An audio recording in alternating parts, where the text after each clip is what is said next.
Well, happy Monday, everybody. My name is Ian Utilli, one of the co-producers of NFT NYC, and I am here with Jonas Hudson from the GFT Exchange.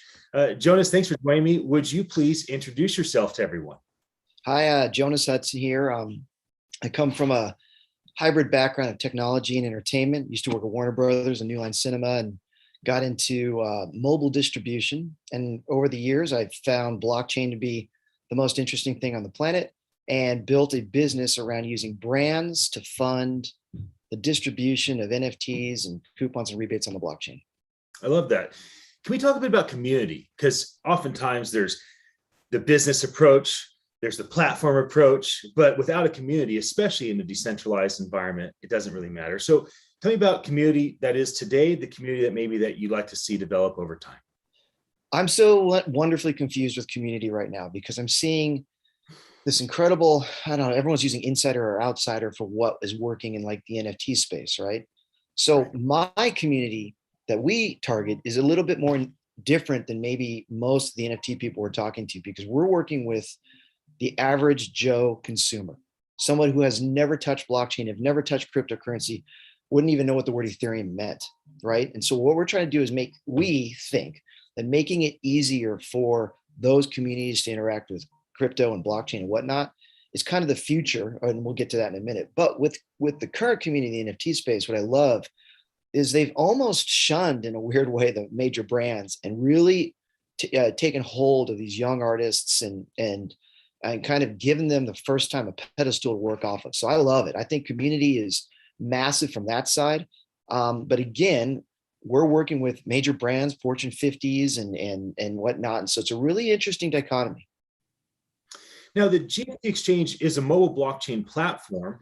So maybe talk about a moment about platform, about product. Where are you at? Where are you going? So we've built a self-serve marketplace for brands, distributors, what we call publishers, which are marketers, and then all of it, of course, funneling down to the user. What that simply means, just without getting into too much detail here, is a brand, in our opinion, back in, let's take, I think it was 1896 when the first coupon delivered by Coca-Cola. They were literally dropping leaflets on the ground. Get a 6-pack of Coke for free. No one had heard of it. They picked them up, walked in, they got 6 Coca-Colas, and like, that's pretty good stuff. Now, maybe it had cocaine in it, and that's another reason why. But regardless, I think it worked. So we looked at the same model of like, let's give brands the ability to make NFTs. Now, again, an NFT in our world isn't just killer pictures and JPEGs and metaverses. It's something as boring as a coupon or a rebate because it's a non-fungible token. But at the same respect, Wrigley, the famous gum company, made the first trading cards, and it was brand fueled. And that's what we're doing. So we let a brand come on, create an NFT, pick a distribution angle, and we focus on grocery, and then push it out using publishers like if it's Facebook or Twitter or telco to push it out. I love that. So I say to you, NFT 2024. What comes to mind? I mean, and I'd love to hear a couple angles. One, your role a couple years out, GFT Exchange a couple years out, but also just in general, right? When you think a couple years out, NFT 2024, what type of things are you projecting or at least hoping for?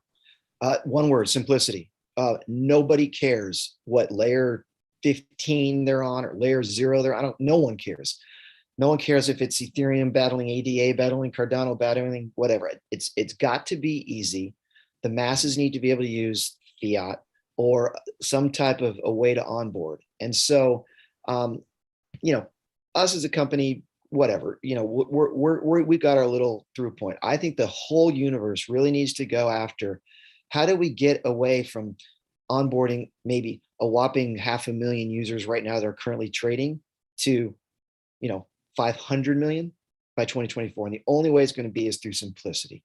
Well, I'm asking you to give your final word. Before I do so, let folks know why we honor you and what we're having you come and speak about. Your topic at NFT NYC this year is brand fueled NFTs, redefining the collectible market space. In your description, you ask a couple questions. And so if you're watching this live or if you see the archive, think about these questions that Jonas puts before us. Why would comedian George Lopez use NFTs to sell meat and chicken at Kroger? Why does NBA Hall of Famer Yao Ming use NFTs to sell wine? And finally, a statement.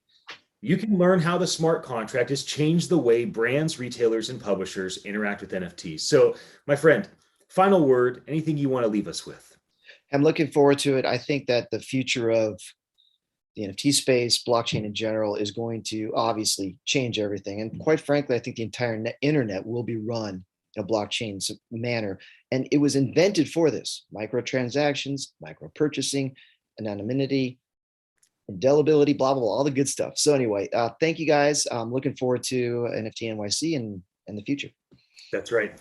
And for those that tuned in, thanks for your attention. I'll be back again with another pre-event interview